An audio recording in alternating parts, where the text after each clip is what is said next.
Has a free bird been entered into the market to where maybe it opens up a free crypto? We're going to break into all that good stuff around Elon Musk, his acquisition, and also the takeover of crypto Twitter, because really that's what this is about, crypto Twitter. My name is Paul Barron. Welcome back into Tech Path. Let's get into it today. This is a very interesting rundown today. When we looked at all the news, and it's kind of interesting there, I could start to see a little bit of not only division within, because Twitter already does a good job of dividing and conquering, but I think within the press corps, in the past it was kind of just who's getting banned, who's not getting banned, who's in shadow ban, who's not in shadow ban. But I think press corps now is starting to take sides on this, so it's going to be interesting to see how all this plays out in the short run. Here's Elon's tweet: "The bird is freed, October 27th." He has such a way about understanding this. Almost, it's just a very intriguing individual, and I think that's what makes him so compelling for everybody to watch.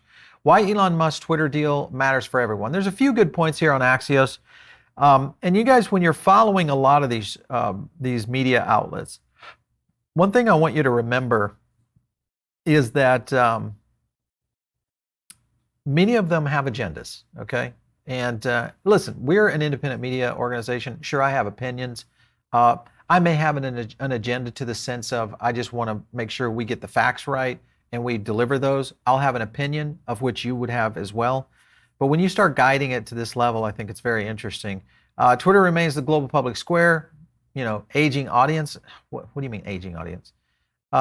Its rules is going to be set by a single individual. That's already been debunked. The world's richest man and one of the most idiosyncratic, I understand that. Bill Gates owns most of the farmland in the United States. Deal makers, 44 billion reminder that signed contracts are binding. Wow, we needed an article to tell us that contracts are binding. This is really great education here. I'm learning. This is the point that I'm getting at, and this is where it gets to me, is when I see this is Elon critics, Elon fanboys, and for Elon. Basically, they're just pissing on everybody that is following Elon in general. Doesn't matter if you're a fanboy, you're a critic, doesn't matter. This is the problem. You look silly for lamenting he was going to buy it and then revealing his inability to walk away. For critics, you look silly, even sillier. In this case, not believing that the lawsuits would lay bare Twitter's conspiratorial soul. For Elon, he now must figure out how to take Twitter more than 44 billion, a price that everyone agrees is too high. Is it really? Is it really too high? Because I think long-term investment would look at Twitter as a big time opportunity here. And after all, this is essentially, I don't know that I would call it a toy to him, but it's definitely a small percentage of what his focus is going to be overall. My concern is that in the early days, it will have an effect on some of the other companies, including Tesla and SpaceX. But overall, I feel like there's one thing about Elon that he does very well, and that is he throws engineering at problems.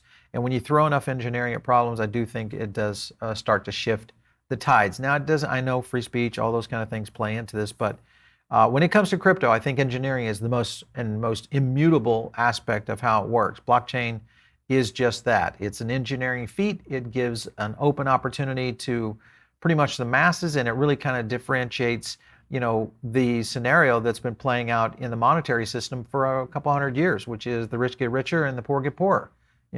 Hopefully all of that is going to be solved, not necessarily by Twitter, but by blockchain and Web3 as a whole, and Twitter could be a big part of that. It starts with this was a tweet I did, 1,100 employees have left Twitter since Musk announced buying the company, with almost a third going to Google or Meta. This all came in from LinkedIn data, which is kind of ironic. Elon Musk begins Bitcoin, the free speech maneuvers, which I think is interesting. And of course, he carried in the sink. Yeah, it's pretty stupid, but kind of corny, which is exactly what Elon is, corny. But that's what makes him so unique and so endearing, I think, to a lot of people. Musk also can take control of Twitter and fired its top executives.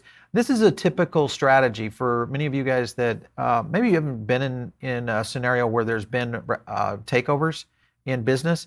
And there's really three areas that you do it in today. You take over a company, you bring in your own tech team because you need to understand exactly what the tech stack is. You bring your own finance team in. You need to know the books. and you bring your own executive team in because you need the vision that's going to be able to track forward.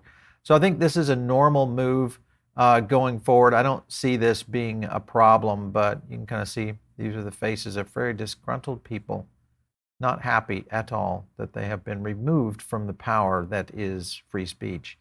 Musk has said he plans to rethink Twitter content moderation policies in service of more maximalist approach to free speech.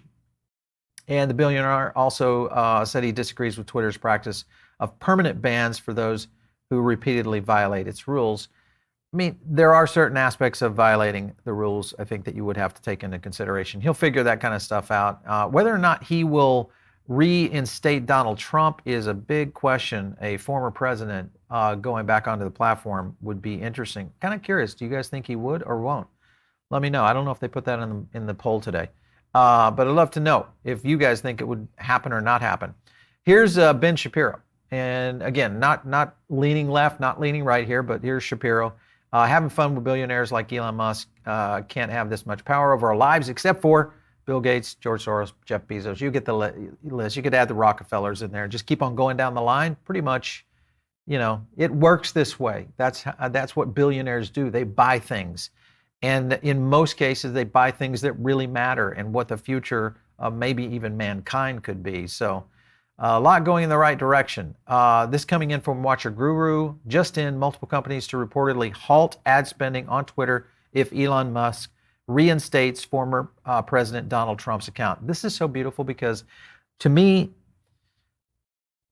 and I'll show you the letters to the advertisers from Elon here in a second, but to me, I don't think this matters to Elon. I think his plan is to totally circumvent advertising in different ways. In other words, generate other revenue systems and centers around possibly blockchain and crypto. That's why I think this is going to be so critical if Twitter can truly leap into a Web3 platform. This is a very big if, but if it does, it will circumvent the potential of these kinds of problems that mainstream media has had since the creation of mainstream media. Ads drive the revenues, ads drive the narrative. You know that. It's basically how it works. Further into here, Elon Musk is even done buying. He's already picking a fight with Apple and Spotify over Spotify and payment guidelines. And I think this is something that we will see start to surface more. And you guys already know my position on Apple. I'm not a big fan of stifling innovation or creators. And when you do that, and Apple is the kingpin of that market, I think you just limit technology, the future of mankind, the future of how people will make money, the future of how people will consume content and education. All of that gets affected. So I think Twitter is just another vital step in being able to bring this kind of the next level, which is really, making sure that everybody else in the world knows what's going on. It's not just, the privy of a certain few accounts or a certain few countries that have this kind of thing. So I think Apple and Spotify, they need to step it up. They're going to get pinned to the mat here pretty soon. And as Ben Askren would say, he's just going to mark the X where he's going to pin him. I don't know if you guys listened to that podcast the other day with Pomp. Anyway, it was a good one. Here's Elon on his Twitter account. You got to follow this thing. It's getting more entertaining almost by the day. Twitter will be forming a content moderation counter. This was basically an hour ago. Moderation counter with widely diverse viewpoints. No major content decisions or account reinstatements will happen before that council convenes. So he's taking a pragmatic approach toward going into this. But at the same time, the tweet right before is the normal pragmatic approach that I would expect Elon to take, and that is let the good times roll and the bird is freed. It should have had music, would have been perfect right there. Free bird would have been perfect right there. But anyway, the point being is that he's taking a pragmatic approach. I think him bringing in his own Tesla engineers to take a look at the code set is important. It's interesting that he hasn't had a full availability of that. What we're going to find out, guys, is that the bot nation may be worse than we ever thought on Twitter. And it's very likely that Elon's going to showcase that underpinning of disvalued trust in the system for sure. Here coming over from The Conversation, Elon Musk takes Twitter private. Here's what that means for a company and its chances of success. A couple of things here I think that was kind of interesting. This was a law professor. He's been analyzing mergers, privatizations, etc. Basically, all the college students wanted to know, well, why? Why would you take a company private? And the format is very simple. It's like anything. If you want control in being able to develop and accelerate innovation, private companies are the ones that get it done. Let me explain. IPOs, when a company goes IPO to their public offering, they now are beholden to stockholders and to a board. When that happens, everything goes under 15 people in the kitchen, a lot of cooks in the kitchen. It changed the whole dynamic of that. This is really, I think, in a position to really be able to innovate, you've got to be able to do this. That's the number one reason.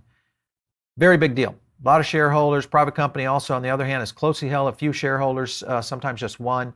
The key difference in the power of is the power of the chief executive. While public company CEOs have a lot of power, it's really the board of directors that kind of run the show. And I think that's the thing also. Plus, you don't have a lot of outsiders really trying to implement, maybe that do not understand where you're going from a vision standpoint, even sometimes boards, because I sat on a few boards, and you have to be in the mix every day to really understand what's happening. That's why founders are so important to have on these boards, or CEOs or owners, because they really understand kind of that vision. Here's Watch Your Guru again. Multiple companies reportedly. This was when we already did this on that one. That was another tweet. Let's go here. Oh yeah, just in. Says Twitter is now in sane hands. Well, that's interesting with what Trump said, because he said he would never come back on Twitter. So that won't, I don't know. We'll see how that one goes. Interesting that timing is right up to, remember, what are we, a week away now of midterms? I don't think anything is going to happen before midterms, but I'd be surprised. Here it is. Tesla engineers visit Twitter's office to review code from us. I think a lot of people look at this and say, well, you know, why would you go do that? I think the point is that he's got a trusted set of engineers. That's smart. You put them and you give them fresh eyes on something. I mean, you got to remember, these guys are running Dojo. Dojo is one of the best and most advanced AI computers in the world, testing, you know, super cycles on full self-driving, and I think the evolution of what Tesla is trying to do. That alone, because Twitter is not that kind of problem. The math that's going to need to fix Twitter is not the kind of problem that's going to have to, you know, drive billions of people around the planet. This is a different kind of problem that I think can be fixed with technology. Now, sure, there is a human aspect to this that will always be in play. And AI is not there yet, but the more I drive my own Tesla, the more I believe that there is a possibility. Now, granted, if you're an Elon lover, you probably think, wow, he's doing all these great things for mankind. If you're an Elon skeptic like me, FSD keeps coming. FSD was coming 3 years ago, you know, and no happening. You know, I'm still waiting on my Cybertruck. We'll see what happens there with all of that. But I don't know. It's a very interesting position, I think, overall. Here you have it. This coming in from Deidre Bosa, who is a reporter. It's happening. The entire team of data engineers are gone.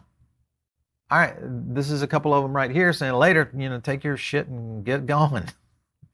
This to me is vindication and validation that there's been a lot of problems. When I say vindication, I mean the point is that I believe that Twitter has been a squandered asset in the world of technology. And what I mean by that is it should and could have been so much further down the road than where it is today.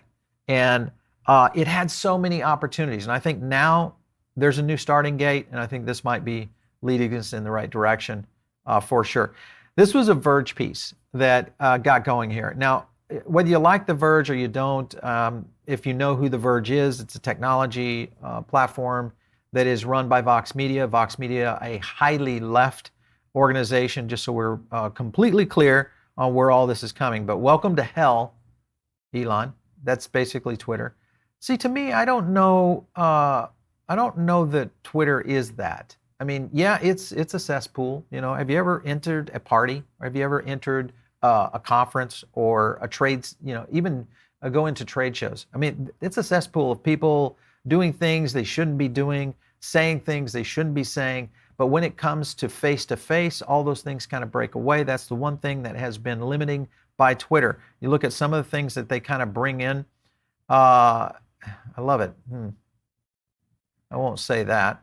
There's no possible way to grow users and revenue without making a series of enormous compromises that will ultimately destroy your reputation and possibly cause grievous damage to you and your other companies. I think that Elon has an opportunity here to maybe fix this, but more importantly, I think he can set the map on completely a different vision of where this is going. And I would not put it out of the realm of possibility that he is thinking about Twitter in a completely different way in which anyone out there today is thinking about Twitter. Now, granted, you think about and look at some of the, and we did a show on this, some of the things that were going on with him and his buddies trying to buy Twitter. It looked a little bit menial. It looked a little bit elementary. Sometimes I think that is a ploy, and I just feel like there's a lot more tactician going on here for sure. Further in here, the problem when the asset is people is that people are intensely complicated. Trying to regulate how people behave is historically a miserable experience.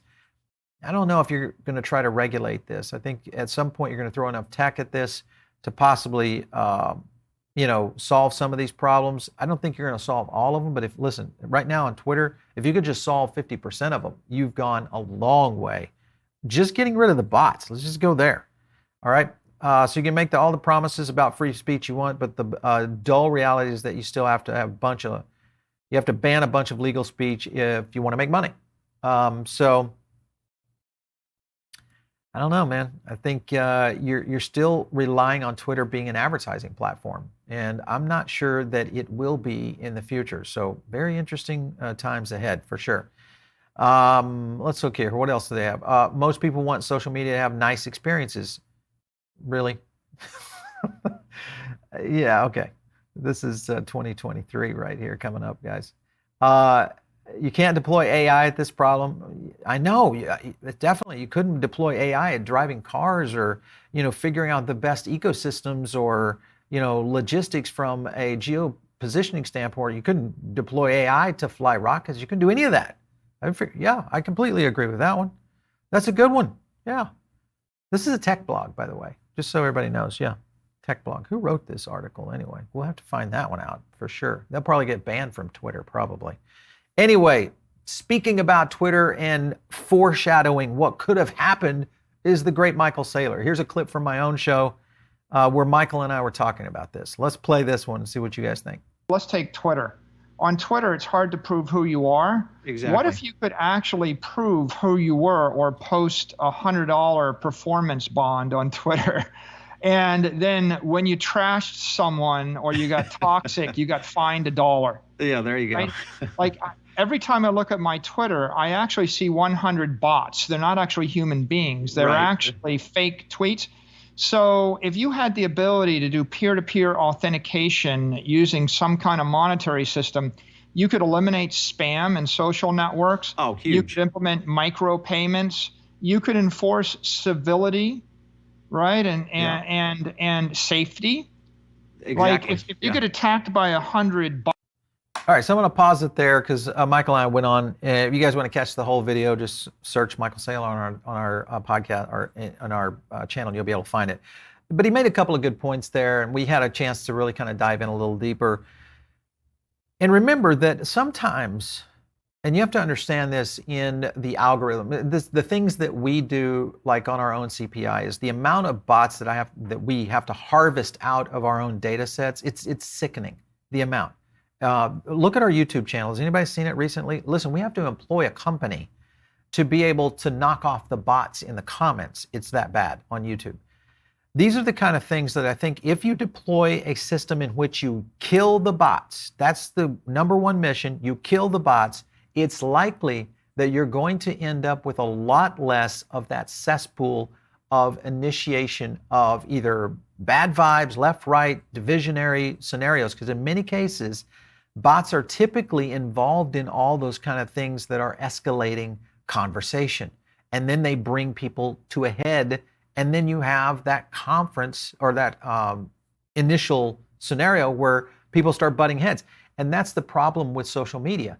If it was just you and I having a conversation, we may agree to disagree, or we may find some common ground, a sliver that we might say, all right, that's where we come together. But instead, a bot jumps in here and says, oh, no, you should be doing this, or this is this, and here's what Donald Trump said, and here's what this guy said, and here's what the left said, here's what Kara Swisher said, here's what Scott Galloway said. All of these people would be coming in, and it just creates this frenzy. Kill the bots. I think you pretty much cut the head off of one of the snakes that really cause a lot of problems with Twitter. Now let's get into where this may affect crypto. There's really only one model here. And just speaking of crypto, let's just take a quick look here. Dogecoin surging 35%, obviously all of this happening. I'm going to break Doge down for you guys too. I'm going to give you a sentiment run on this. But remember, when we do any kind of an analytics or analysis on our sentiment data, it's not investment advice. So market movers, we do all those things.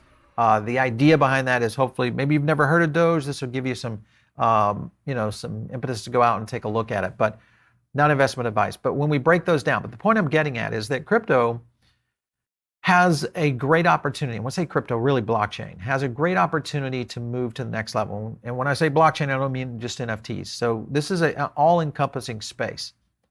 It has a chance to move to the next level on maybe the biggest platform that's available to it right now as a useful platform. I think Meta will be most likely one of the key useful platforms as well, but it's not there yet. Twitter's there. It is just a matter, and I say just a matter, it's a big challenge, but it is a matter of being able to take a certain amount of technology that I believe Twitter's management and Twitter's board have been behind the advertising model too long. And what I simply mean by that is you switch the model and go away from advertising as the only oar in the water and start to utilize other aspects. Why do you think Elon's already having problems with Apple and Spotify? This is about payment control. This is about what happens in in-app purchases. He is going to activate in-app purchases inside Twitter in many various ways, including ways for advertisers, including ways for users, including ways for you and I to transact. If that occurs, and we deal with transaction scenarios, which could involve the scenario around Binance and Binance's interest in this. So a lot of that plays into this. Look here, crypto exchange Binance confirms a $500 million investment in Musk's Twitter takeover.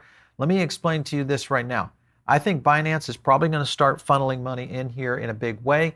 I think CZ sees this as a big opportunity from an execution standpoint of being able to integrate blockchain into a social construct that will create a complete new ramp up of how payment systems could be constructed over time.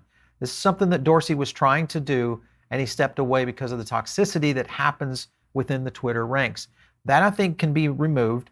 As I said, put the agenda on the wall, kill the bots, do that first. Start to create real names and real personas. I understand anonymity is important. It's a very security issue. I do agree with that. But I do agree if people are out there and willing to get certified. I mean, how many Paul Barons are there on Twitter? That's a good example. I have 15 different Paul Baron accounts out there that are constantly trying to scam my people and the people I talk to and converse with all the time. And all the time I'm getting DMs left and right. Is this you? Is this you? Same thing on Instagram. These are problems. And this is the one that can be attacked by technology. You move that out of the way, big deal. And it opens up the way for CZ. So we aim to play a role in bringing social media and Web3 together in order to broaden the use and adoption of crypto and blockchain technology. Hallelujah. That right there, I think, is the biggest statement of the year. Because if this can happen in a way in which a few 100 million people can engage, and it starts to bring another few 100 million people. Remember what the Vox article said, or the Verge article said? They said there's no way to grow that audience. I totally disagree. I think this is the opportunity that brings it into the next generation. I think it will give millennials and even Gen Z a chance to see Twitter in a different light. So it's coming. Be ready, guys. I think it's on its way. Lots happening. Here's just a quick look at what's happening on the NFT front for Twitter. Let me play a quick clip. big reasons I decided to leave and actually move into a more Web3 native role. I'm working in NFTs, which is not exactly crypto, but definitely crypto adjacent.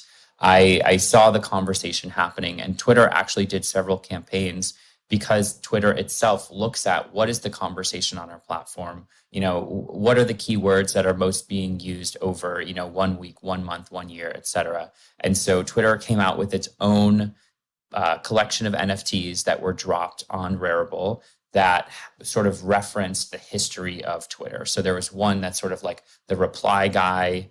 There was another one that was sort of like the bird logo.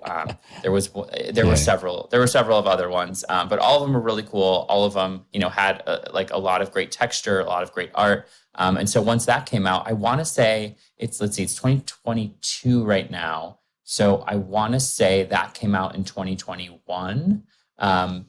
And then earlier this year, also Twitter integrated the Hexagon PFPs. If you have Twitter Blue, you can connect your wallet. You can verify that you have an NFT. You can then make it your profile picture to cut down on people just using any random JPEG as their PFP. So I think for me. All right, so you saw right there, this is a former engineer that was working on the NFT side, and I think the fact that we are already seeing that and the potential for it moving to the next level, for PFPs, NFTs, etc., the opportunity is real here, guys, for how this might be utilized, and especially in the NFT space. Here's a quick article. Twitter announces its new feature, NFT tweet tiles. This, I think, is going to be pretty cool. Magic Eden, Rarible, Dapper Labs, Jumped Up Trade would be utilizing it to start. And you can kind of see, let me zoom in on that just a little bit for you. This comes over from Twitter Dev, probably a new dev over there, but some links to NFTs, Rarible, Magic Eden, all that coming in. NFT alongside details like the tile. And the creator, one more step in the journey to let developers impact the tweet experience. And again, I think this will be a more open discovery method for digital assets. It will also at some point get to a point where Twitter is going to engage this much like Instagram does in being able to shop within Instagram, and it takes you right to the Instagram or to the retailer site. I think this will happen on a lot of these platforms where this might open it up. The question is how do they play this? Do they go the VV route where they create, a Twitter wallet and start to integrate within the wallet, let the wallet handle all the transactions so they circumvent the 30% hit on the front side? There's a lot of angles here that could be employed for NFTs, collectibles, digital assets, and the next step will be wallet peer-to-peer payment. And I think that in itself, transaction-wise, people will pay for that. You're already paying for it on Venmo, Stripe, you name the platform out there. It's anywhere between 1% and 3%. That kind of transaction level at speed, and especially in micropayments, could be very interesting very quickly. As I promised you, I want to take a look at Doge real quick. Here's the run-up right here, just to show you how dramatic this run-up has been since Elon has taken the reins. And if you look at what sentiment is, remember, Doge has been flat for a long time. And then we've seen little runs here and there. This was back here in the early October. We had that little spike. You had this little run right here. How much was that one? Let's see what that run was. So that was a little 17% run. You had a little run right here. This one right here. What was that guy? He was 12%. And then you're sitting right here on the Twitter run right here. Of course, let's just put it right about right there where it's holding right there at 41%. So nice jump for Doge. Definitely moving on the long term, 9% on the day right now. If you look at the sentiment data, let's take a look at Doge. Here's Dogecoin right here. So this is something I showed a little earlier because Doge had been underperforming for quite some time under the overall market, which is our general sentiment around all projects that we track in the CPI.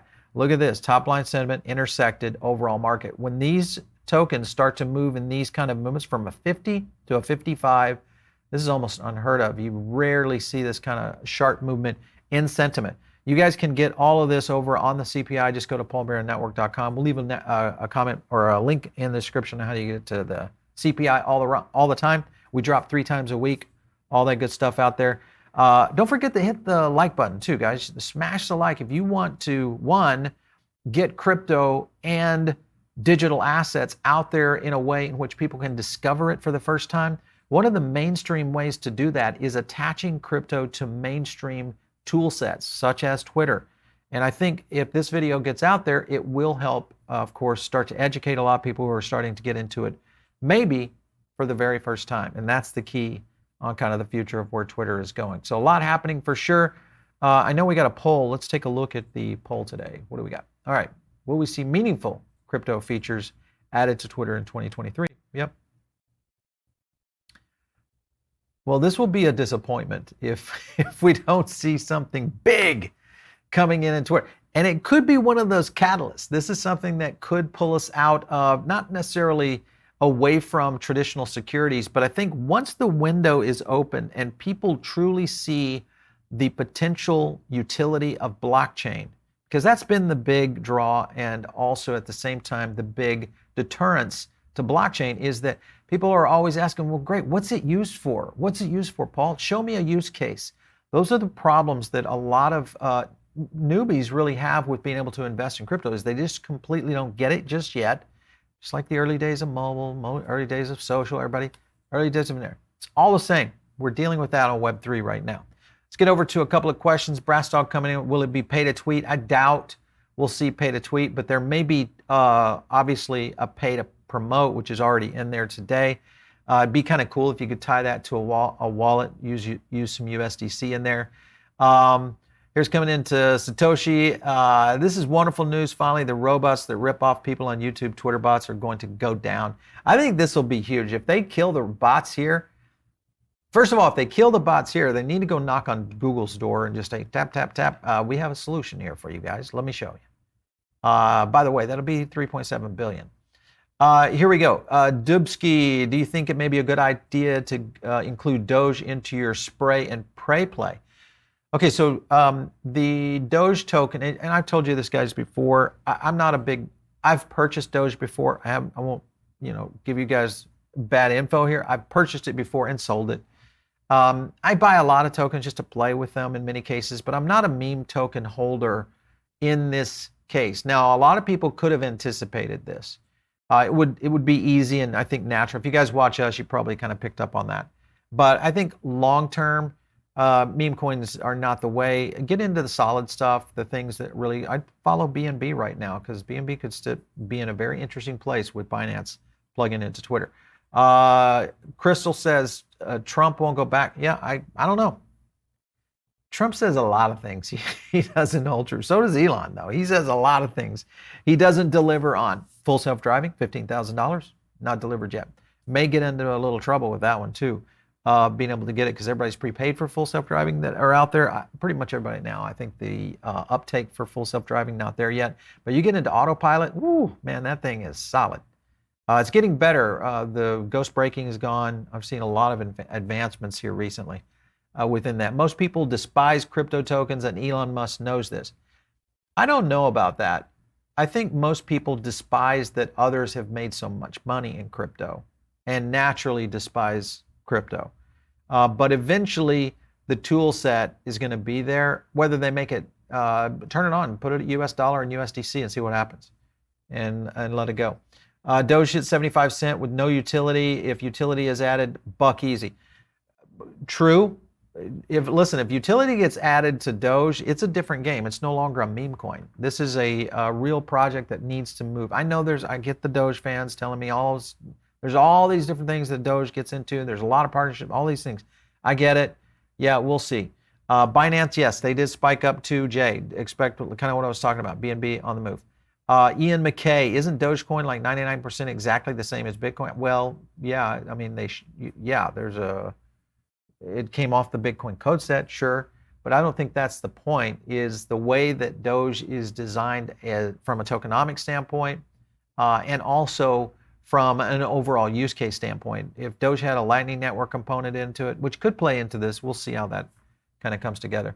Latent BNB will probably be very next to store value. Utilize BUSD and for Twitter payments, yes, could be, and then use the Binance Live for Twitter stream. That'd be a cool tool set. That I think would be a very interesting aspect for sure. Latent B, good one. All right, guys, this was just a quick breakdown on what's happening in the world of Twitter and why this might affect crypto Twitter and crypto in general. But more importantly, I'm really watching the markets right now. We're going to have Gareth Soloway on Monday, so don't miss that live stream. I'm not sure if it's the 1 o'clock or the 3 o'clock. Does anybody know in there if it's the 1 or the 3? But anyway, we got him on Monday. Gareth and I will be breaking that down for you guys. And a lot of this is from macro pressures. Be on the lookout for over the weekend. Remember, November is the month I'm cautious about. Still looking at November a little tighter as we look at both Bitcoin, ETH, and a lot of the major altcoins and as they move. Make sure and get into the Diamond Circle. It's free. And it's the #1 place that you can communicate with us. We do a couple of drops a week in terms of content. And we also give you content in there that's only available for Diamond Circle members. So make sure and check that out and get all that stuff going. If you guys want to reach me, it's out on the Elon Musk owned Twitter, @Paul Barron. We'll catch you next time right here on TechPath.